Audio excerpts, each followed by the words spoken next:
আসসালামু আলাইকুম রহমতুল্লাহি ওবরাকাতু। সবাই কেমন আছেন? আশা করি সবাই ভালো আছেন। এটা হচ্ছে মতিঝিল টিটিপাড়া মেট্রো রেলের কাজ এখনও চলমান। তো কাজের কারণে রোডটার খুবই বাজে অবস্থা। এখানে জ্যাম থাকে সব সময়। তো টিটিপাড়া আন্ডারপাসটা এখন কমপ্লিট হয়ে গিয়েছে।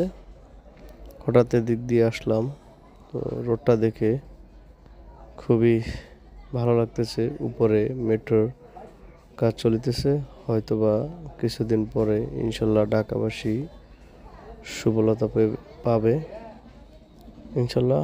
সকল বন্ধু সবাই ভালো থাকবেন, সুস্থ থাকবেন, আমাকে বেশি বেশি করে সাপোর্ট করবেন। আসসালামু আলাইকুম রহমতুল্লাহি ওয়া বারাকাতুহু।